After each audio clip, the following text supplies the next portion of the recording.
So last week we were talking about the Moto Gs, and this week we have the flagship Moto Zs. I've got both of these in my hand, and I've got mods attached to them already. So here, this Kate Spade pattern that you see, this is the Moto Z Force. It's a tiny bit thicker, and this here has the Projector Mod on it, and this is the regular old Moto Z, and you are looking at Motorola's flagships right here. So, what can I tell you about these guys? So first of all, we're going to run off the specs. We've got Snapdragon 820s in both of these, 4 gigs of RAM. The Moto Z has a 13 megapixel facing camera. Oh my gosh, I am forgetting the Moto. 21. It was 21. Thank you, Phil. So 21 on the Moto Z Force. We have a bigger battery pack on this one. I believe it's 3,200. 35. 35. And then this one has got 2,600. Anyway, so I've been testing both these phones out. I am writing the review for this one right now. 36, I was wrong. Had to look it up, sorry. Oh, okay, it's 3,600, so it's 1,000 more. So let's put this one aside for a second. Here is the regular old Moto Z. As you can see, it has the same always on, coming in and out display. We got the fingerprint scanner on the bottom, which is weird for me. I don't like it. I wish it would work as a home screen, but you can long press it to turn off the screen, which is kind of nice. It's got your standard Android interface right here. It's not... So this is a bummer because I got this from Verizon. I mean, it's got all this crapware on there, which is just wonderful. But, overall, fantastic. I'm having a really great time with this device thus far. I don't have a full review or score of it just yet, but I thought it'd be kind of fun if we check out the mods.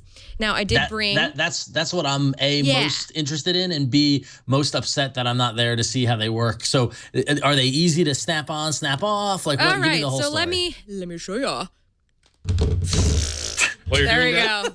While you're doing so that, easy I was to wrong take again. off. It is 3,500 milliamp hours. Sorry, I just wanted to get that right so I can sleep tonight. No, I would do the same. Thank you, Phil. Yes. Usually I'm multitasking the same, but today I'm in front of the camera. So here is the Projector Mod.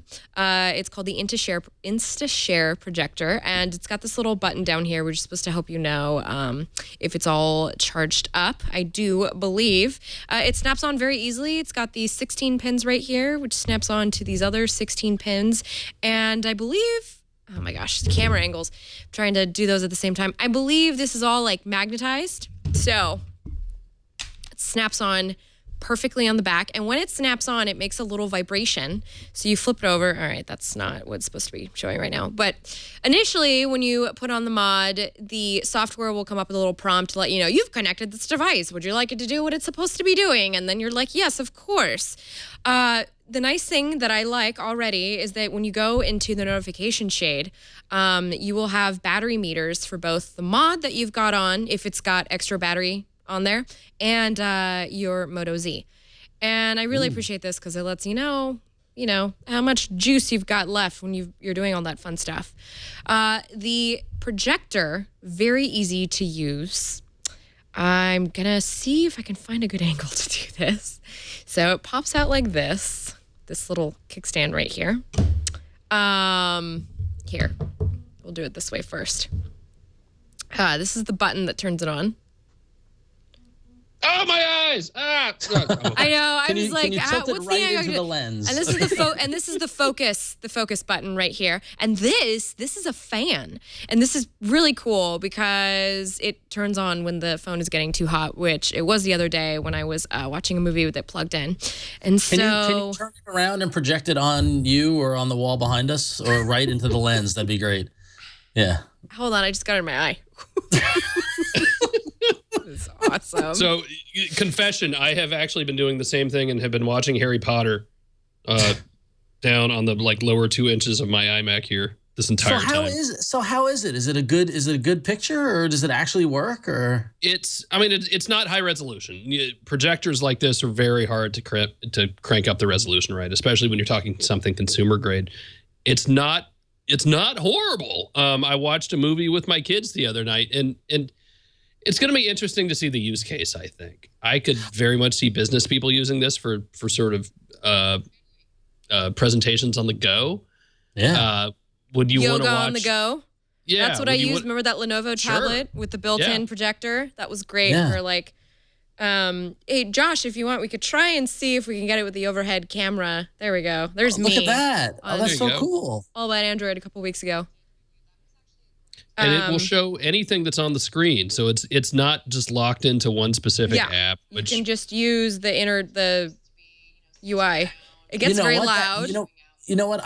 Phil, I agree with you. I think like going to Google Slides and doing a quick presentation, like not needing to worry about whether you have the cable to plug into the projector. But also I could see if you're traveling and you're in your hotel room and you're stuck in the Midwest and you don't want, you want to watch Netflix, just throw this on, throw it on the wall in the hotel room and watch TV. Yeah. In use cases where you want to watch something that you can't easily watch on the TV, it would make sense as well. And by the way, I did play Pokemon Go with it the other day. Oh, really? Yes. That is probably one of the best use cases. I'm trying to get this focus to see how... Oh, wow. It's got pretty good focus, actually. It's very hard to see on camera, but it's actually got pretty good focus the further out you go. How did you get it up to the 70 inches that it advertises, Phil?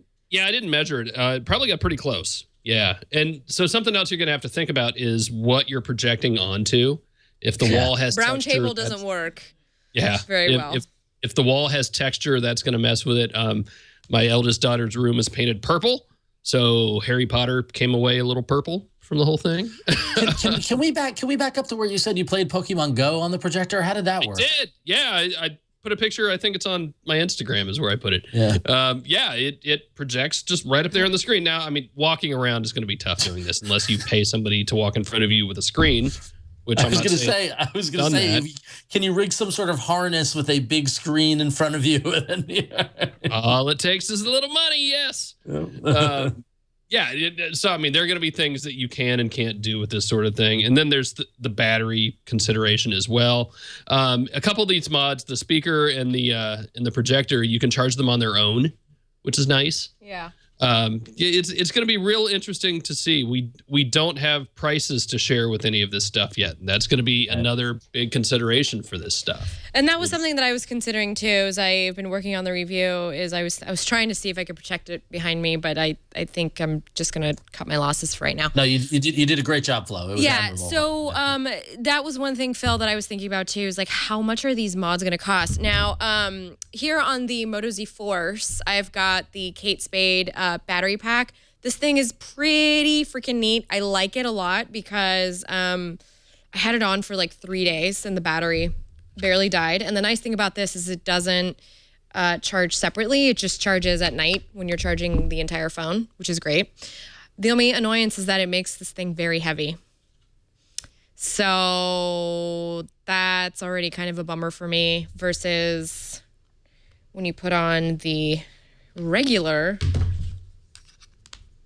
batteries are heavy. Mod. Yeah. So there you go. I mean, this is like nice and light now. Not that bad. But again, this is nice. I mean, I like it. I like that it's all stylized. It's got extra battery in there. How much heavier would it be? I mean, like, because that's the thing. Like, if you imagine a situation where you're going to, I don't know, Google I/O, and you need to have a long light battery, you keep that in your bag, slap it on when you need it. Is it that much worse than having a cable going to an external battery, which is cumbersome? Like, is it a little weight enough of a trade-off? Well, I will tell you, I had a 2-hour phone conversation on this phone on Sunday, and my hand was getting super tired after about half an hour. And so I would rather have a situation where I have an external battery pack and just a cord coming out of my bag or something to that effect, where I can just more easily do that. But it depends on the person. I think a lot of that stuff's really going to be sort of a personal decision because this battery won't charge other things, I don't think. Yeah, which is another thing. Yeah, so, I mean, people will have decisions to make, certainly. But it's so cool, though. It's super cool. I think that's a great observation. People will have decisions to make. They'll have flexibility and they'll have options, which I think with a non-modular phone, you don't have any options. It's just, it is what you get. And so in this case, you know, these look super neat. I'm really interested in this phone. They are, and they attach so very strongly, which is why you kind of see me struggling a little bit on camera to take them off. The magnets are really strong. Both phones are very fingerprinty, which is kind of a bummer, but I think the idea is like not to worry so much about that because you'd have a mod on it. I really liked the white one. Unfortunately, they didn't send me that one. They sent me the black one. But they're very cool and futuristic looking. I actually think their design is kind of a shout out to the Razr of the past, the flip phone. Interesting. A little bit. I don't know. It just feels that way. I'm also super in love with, it's very hard to see this on camera, but I'm just super in love with the way the display sort of like cascades down into the edges. It's just like this nice, it's the same bubble effect. Yeah. It's the same bubble effect on the Galaxy S7, but I love so much that this is like the style now for phones. It's not the same on the Z Force. The Z Force is, man, getting the right angles is really hard. The Z Force is a little more, it's a little sharper actually. You can even feel it with your hands or with your fingers. But yeah, so far still in the midst of testing both these phones. I think one of the most important things about this, and this was something they told us very quickly back at Lenovo Tech World last month, was that these mods are not just going to work on this year's Moto Z, they're future-proof. On next year's as well. Yeah.